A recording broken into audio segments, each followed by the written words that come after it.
हर खबर पर होगी आपकी पकड़। डाउनलोड कीजिए एबीपी लाइव ऐप। बिहार विधानसभा चुनाव के लिए महागठबंधन की पार्टियों के बीच सीटों के बंटवारे का ऐलान हो गया है। आरजेडी 144 सीट और कांग्रेस 70 सीटों पर चुनाव लड़ेगी। मुकेश सहनी की पार्टी वीआईपी धोखे का आरोप लगा करके महागठबंधन से अलग हो गई है।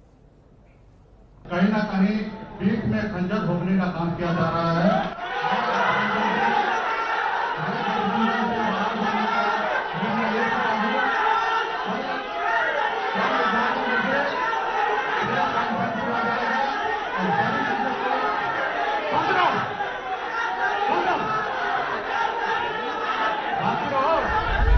यह वीआईपी पार्टी के मुखिया मुकेश सहनी। महागठबंधन की प्रेस कॉन्फ्रेंस में इन्होंने धोखा देने का आरोप लगाते हुए नाटकीय तरीके से अलग होने का ऐलान कर दिया। वो प्रेस कॉन्फ्रेंस के बीच में ही उठ गए। उनके समर्थकों ने वहां जमकर नारे लगाए। दरअसल महागठबंधन में तय हुआ कि आरजेडी के पास 144 सीटें रहेंगी, जबकि कांग्रेस 70 सीटों पर चुनाव लड़ेगी। इसके अलावा सीपीआई को 6 सीटें, सीपीएम को 4 सीटें और सीपीआई-एमएल को 19 सीटों पर चुनाव लड़ने का मौका मिलेगा।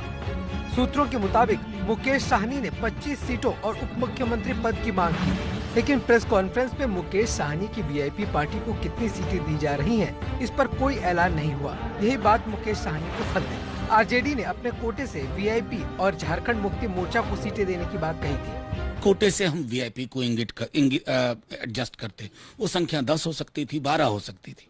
लेकिन मैं समझता हूं कि ये ऑफ कैमरा जो चीजें कही जाती है ना, उससे पता चलता है कि राजनीति में विश्वसनीयता बहुत आवश्यक है, जो मुकेश जी ने आज पूर्णतः खो दी है। जाहिर सी बात है, प्रेस कॉन्फ्रेंस के दौरान ये जो तस्वीर थी उससे किरकिरी हुई पूरे गठबंधन की।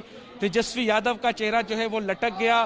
सभी जो पार्टियां थी, चाहे वो वाम दल हो या कांग्रेस हो, सभी भौचक्के रह गए मुकेश सहनी के इस रुख से। जो मुकेश सहनी के समर्थक हैं वो बता रहे हैं कि जितनी सीटों का वादा आरजेडी ने किया था वो पूरा नहीं किया, और पूरा तो छोड़िए, ऐलान तक नहीं किया। इस वजह से मुकेश सहनी ने अचानक ये फैसला किया कि वो अब महागठबंधन में नहीं रहेंगे। सीटों के ऐलान से पहले महागठबंधन के मुख्यमंत्री के चेहरे के तौर पर तेजस्वी यादव के नाम पर मुहर लगी। नीतीश कुमार पर निशाना साधते हुए तेजस्वी यादव ने भरोसा दिलाया कि वह अपने वादों को पूरा करेंगे और सभी जातियों को साथ लेकर चलेंगे। हम लोगों ने एक धर्मनिरपेक्ष सामाजिक न्याय, बिहार के तरक्की के लिए एक मजबूत विकल्प बिहार की जनता के सामने रखा है। मैं धन्यवाद फिर से करूंगा कि इन सभी नेताओं ने, सभी दलों ने मेरे नेतृत्व में आगे करते हुए जो विश्वास मुझ पर जो रखा है, मैं वादा करता हूं कि मैं सभी के वादों पे खड़ा उतरूंगा। सोच विचार और विचार विमर्श के बाद यूपीए के सभी घटक दलों ने कुछ वैचारिक मतभिन्नता होने के बावजूद भी एक मजबूत गठबंधन का एक साथ आने का निर्णय लिया है। कांग्रेस 70 सीटों के अलावा वाल्मीकि नगर सीट से लोकसभा उपचुनाव पर भी कांग्रेस उम्मीदवार उतारेगी। सीटों के बंटवारे के बाद अब पहले चरण के चुनाव के लिए उम्मीदवारों के ऐलान का इंतजार है। पहले चरण के लिए नामांकन की आखिरी तारीख 8 अक्टूबर है। महागठबंधन में तो खैर सीटों का बंटवारा हो गया, लेकिन एनडीए में बात अब भी अटकी पड़ी है। पटना में कल रात जेडीयू और बीजेपी के टॉप नेताओं के बीच लंबी बैठक चली, लेकिन सीट बंटवारे को लेकर के सहमति नहीं बन पाई। पासवान की लोक जनशक्ति पार्टी आज कोई बड़ा फैसला ले सकती है। बिहार में सीएम नीतीश कुमार और लोक जनशक्ति पार्टी के नेता चिराग पासवान के बीच चल रही खटपट की वजह से एनडीए में सीट बंटवारे को लेकर पेच फंसा हुआ है।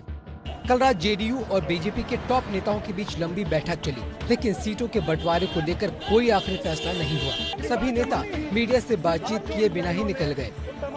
बैठक में शामिल बीजेपी के सभी बड़े नेता जैसे देवेंद्र फडणवीस, भूपेंद्र यादव, संजय जायसवाल, सुशील मोदी, मंगल पांडे और नित्यानंद राय वापस दिल्ली लौट आए। जबकि जेडीयू के नेता बैठक के बाद मुख्यमंत्री आवास पर गए और सीएम नीतीश कुमार से बातचीत की। माना जा रहा है कि अभी एनडीए में सीट बंटवारे को लेकर कोई सहमति नहीं बनी है। लोक जनशक्ति पार्टी के अध्यक्ष चिराग पासवान ने पिता रामविलास पासवान की तबीयत ज्यादा खराब होने की वजह से कल बैठक स्थगित कर अपने पिता के पास वापस चले गए। माना जा रहा है कि एनडीए सहयोगियों के साथ सीटों के बंटवारे के साथ चल रही एलजेपी की बातचीत का अब तक कोई सकारात्मक परिणाम नहीं निकला है। लिहाजा एलजेपी एनडीए से अलग होकर अकेले चुनाव लड़ने का मन बना रही है। हम पार्टी के मुखिया जीतन राम मांझी ने इसे दबाव की राजनीति बताया है। इस दबाव में रह करके प्रेशर टैक्टिक्स में अपना सीटों की संख्या बढ़ाना चाहते हैं या मांग मनवाना चाहते हैं, इसके लिए वैसा कर रहे हैं।